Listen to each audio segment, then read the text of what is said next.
мунаввара додхоева аз ҷумлаи он донишмандони варзидаест ки номи худро бо саҳифаҳои рушди илми тибби тоҷик пайванд додааст. солҳои тӯлонии фаъолияти илмӣ, пажӯҳишҳои арзишманд ва саҳми назаррас дар омода намудани мутахассисони баландихтисос ӯро ба яке аз чеҳраҳои шинохтаи соҳаи тибби тоҷик табдил додааст. ҳамин буд ки ҳафтаи равон дар Академияи миллии илмҳои Тоҷикистон олимону муҳаққиқон ва намояндагони ҷомеаи тиббии кишварро гирди ҳам овард.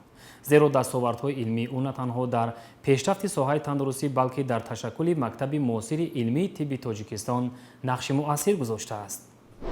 3 июн дар Академияи миллии илмҳои Тоҷикистон маҳфили илмии адабии хиради Академияи миллии илмҳои Тоҷикистон доир ба фаъолияти илмӣ ва илми ташкилии академики Академияи миллии илмҳои Тоҷикистон, доктори илмҳои тиб, профессор Мунаввара Додхоева баргузор гардид.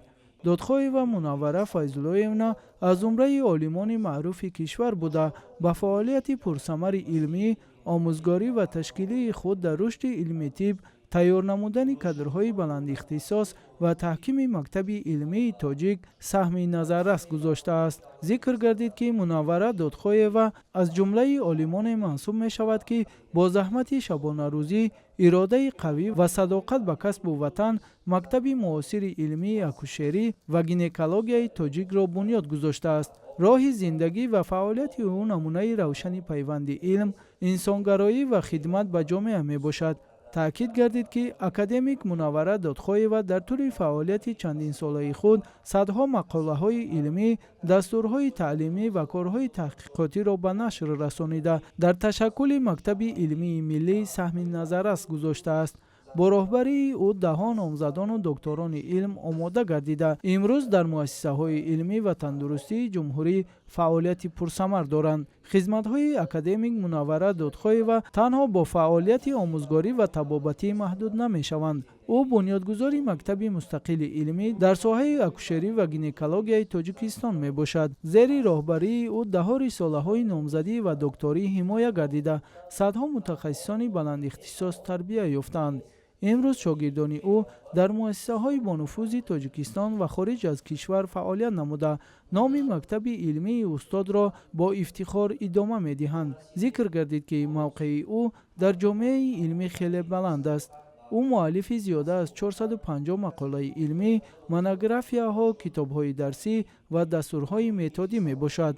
дар таҳияи барномаҳои давлатӣ ва стандартҳои клиникӣ оид ба ҳифзи саломатии модарону кӯдакон саҳми арзанда гузоштааст.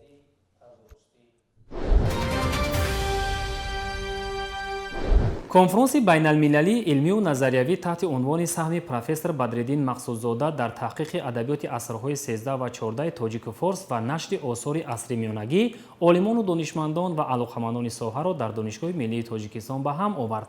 иштирокдорони ҳамоиши илмӣ иброз доштанд ки профессор Бадриддин Мақсудзода яке аз шахсиятҳои шинохтаи илми кишвар аст ки дар самти таҳқиқи адабиёти асрҳои 13 ва 14 тоҷику форс ва нашру таҳияи осори адабии асримиёнагӣ саҳми назаррас доранд. осори илмии ӯ барои шинохти амиқтари мероси хаттии миллат ва муаррифии арзишҳои адабии тоҷикон аҳамияти бузурги илмӣ доранд.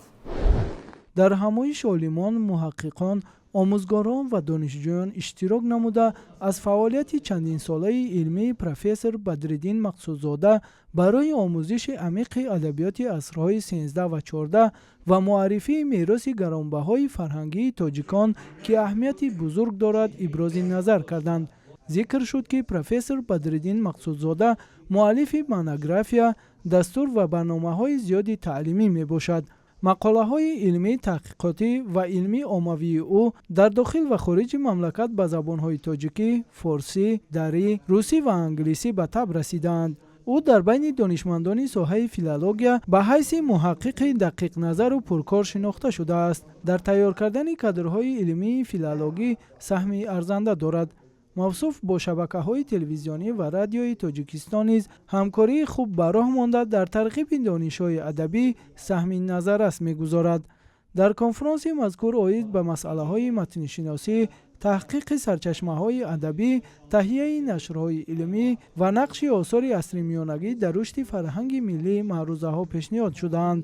иштирокчиён ҳамчунин масъалаҳои марбут ба ҳифз, آموزش الکترونی دستخطها و آثار نادر ادبی را مورد محاکمه قرار دادند. گفته شد که سهم پروفسور بدرالدین مقصودزاده در تحقیق و نشر آثار عصر میانگی برای نسل‌های آینده محققان نمونه ارزنده فعالیت علمی بوده در رشد ادبیات شناسی تاجیک سهم ارزشمند دارد. در انجام همایش از جانب اشتراکداران عاید به گسترش همکاری‌های بین‌المللی در ساحه ادبیات شناسی، ادامه تحقیقات علمی و نشر میراث خطی تاجیک و فارس پیشنهادهای سودمند ارائه گردیدند.